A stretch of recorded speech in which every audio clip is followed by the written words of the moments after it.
So Arsenal 0, Liverpool 3, and that was, Kenny, one of the most abject, spineless, pathetic performances, and there's been a lot this season that we have seen from Arsenal Football Club. What did you make of that? Because me looking at it, I was seething, like literally seething, and I knew from about 5 minutes in that this was going to happen. It was just a matter of time. What did you make of it, mate?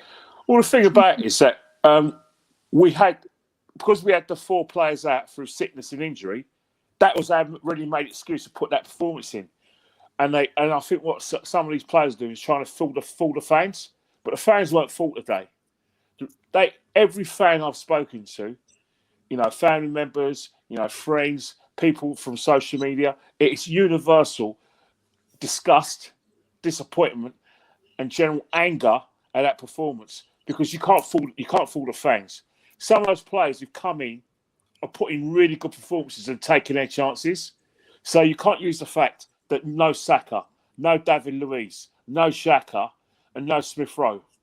Xhaka is a very much maligned player.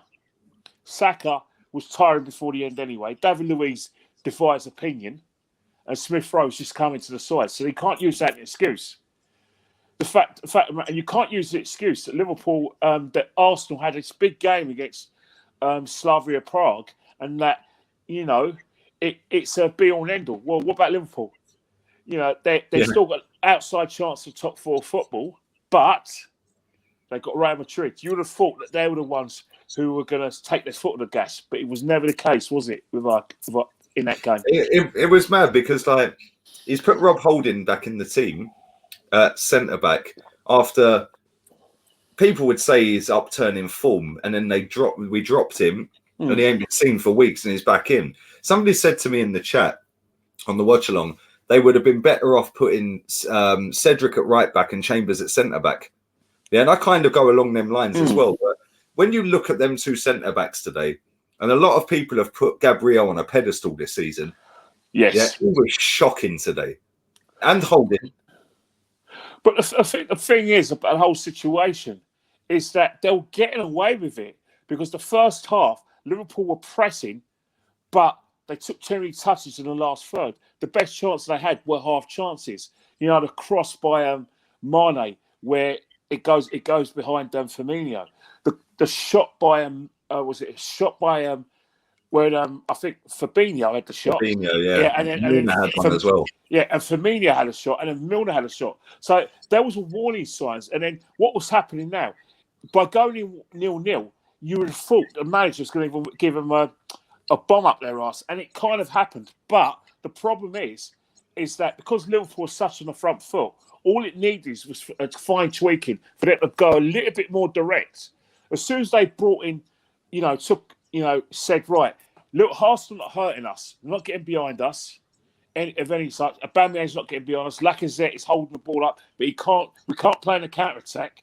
So what Liverpool have done is that Liverpool played how they should have been playing, even when they lost Gomez and Van Dijk, and Van Dijk, and their defense and their defense. What they should have done is never ever have left out Fabinho at the midfield, because when Fabinho plays, it doesn't matter how good we think Partey is going to play. It's a no contest, especially when he's got help from Milner, and Thiago was well. In that first half.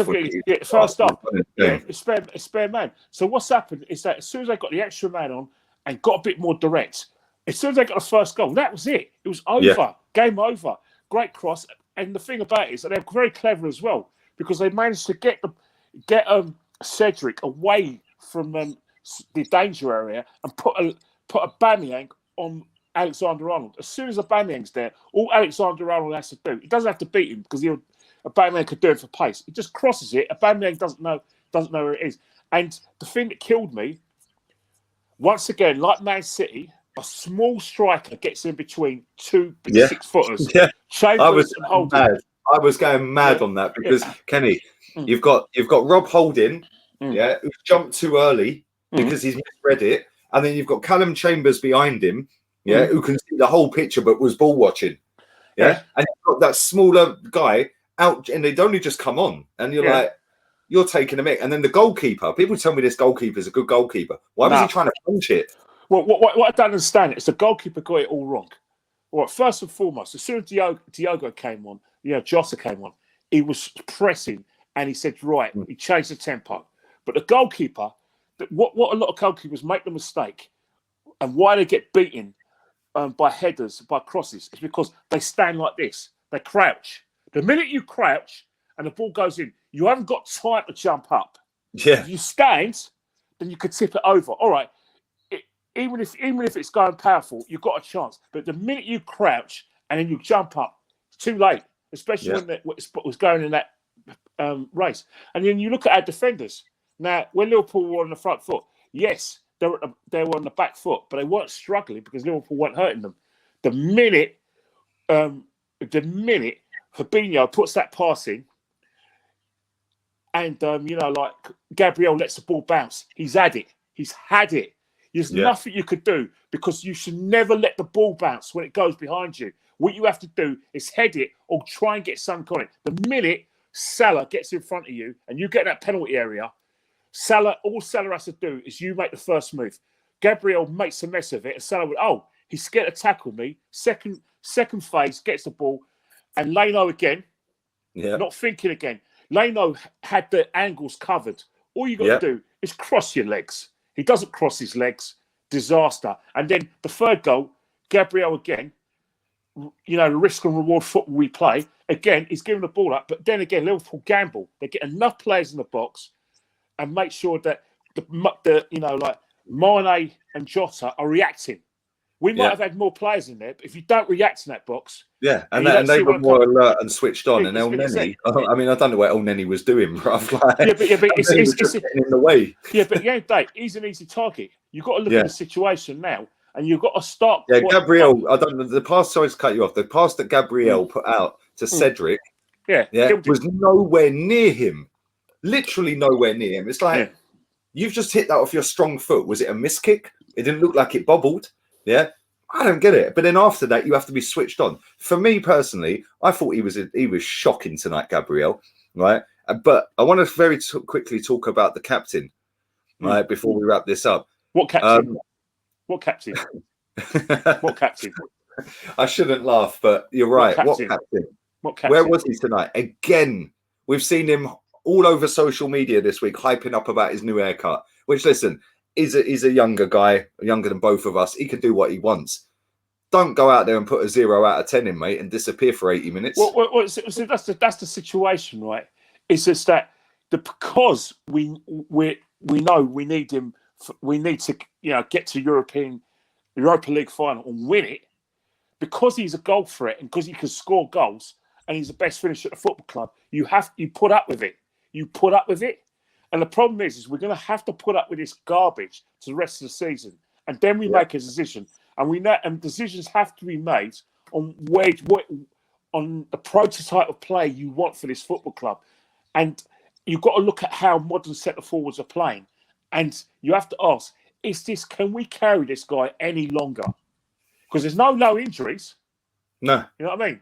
We've managed to carry him to the extent that we've given him a left forward berth where he can play his best football, but we have to be progressive in the counter-attack. If we're not progressive in the counter-attack, there actually isn't the place for him. Right now, Lacazette helped him out today because Lacazette was awful. But again, it just shows you what we were saying before Aubameyang signed that contract, and even during the Unai Emery years, we needed a top centre forward, and that was before Aubameyang was blasting the goals. Because what was happening is that when you can't rely on your pace and you can't get all that service, you're playing with 10 men. And to a certain extent, that can be with Lack, although Lack has played a lot better this season. But the need for a new centre forward is so great, Lee. So great. 100%. And Kenny, very quickly, just to wrap up, it's been a hard week for both of us, man. And I just want to say, number one, I love you to bits. Yeah. Thank you. Love you too. Yeah, thank you. Number two, our dear friend is sitting up there right now chewing his mother's ear off saying, that manager's shit. He's this, he's that. Definitely. And, I know what you want to do. You want us to do something in terms of anyone. It doesn't have to be the manager, but I think me and you have got 1, 2, 3. It's time, It's time to go. Yes. Nice one.